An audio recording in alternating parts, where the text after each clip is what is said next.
I'm going to talk to you about something that you may react to by saying, I don't believe you. Or you may say, isn't that obvious? Either one. How many of you want to do something, but somehow just don't quite do it? How many of you are trying to stop doing something, but you keep doing it? Right. Yeah, so you might say to yourself, you know, I just don't have enough willpower. I don't have enough willpower, that's what's getting in my way. Or you might say, the timing's bad. But I'm here to tell you that something else is going on. Your unconscious is getting in the way of what you want to do, what you think makes sense to do. You know, thanks to advances in neuroscience, today, we know that a huge portion of the brain functions outside of our awareness. It creates perceptions, thoughts, feelings that impact our behavior without us knowing it. I call this our invisible partner.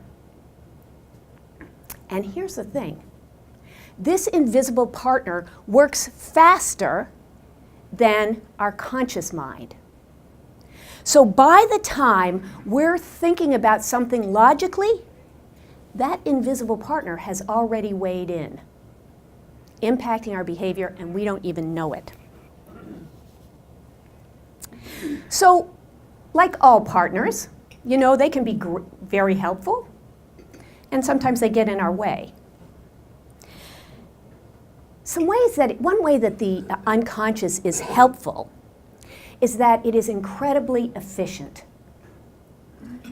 So, you know, primitive man did not have to look out over the horizon and say to himself, let's see, it's brown, it's large, it's furry, it's coming my way, before he was running. He didn't need his conscious mind to say, it's a bear. It saved it. And today, our unconscious mind does lots of stuff for us that saves our conscious mind for more important stuff. So, you know, we can drive to work without an accident. All the time we're thinking about our meeting or what we're going to accomplish. Because the unconscious is doing it for us. Another way that the unconscious is valuable, this invisible partner, is that it has a kind of wisdom to it. It turns out that the unconscious is able to process thousands of bits of information rapidly and simultaneously, much more than the logical conscious mind is capable of. And what it's doing is it's rapidly sorting details into relevant and irrelevant details, and often comes up with better analyses than kind of thoughtful, logical, one-by-one thinking. Okay? So a colleague of mine calls this unconscious competence.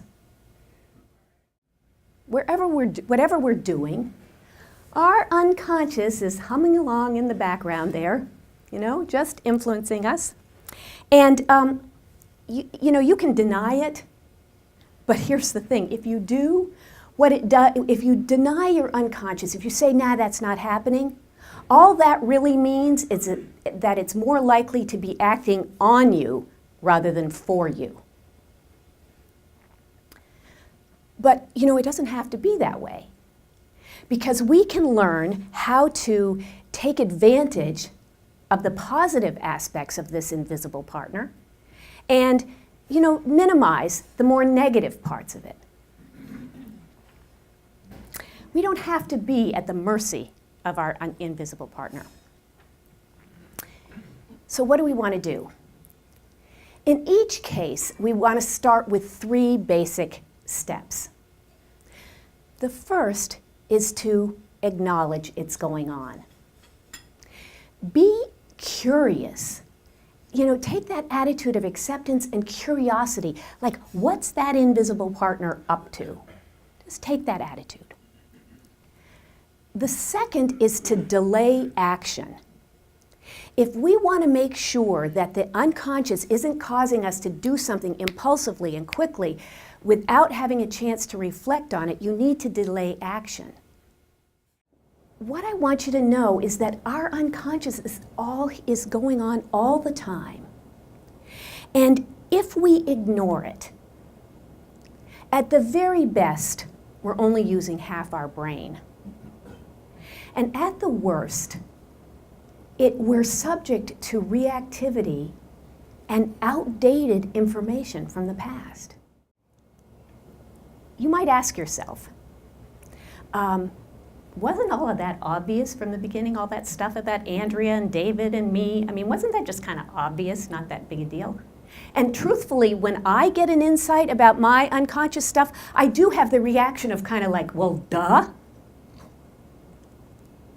But all I can tell you is, that's why they call it unconscious. Thank you.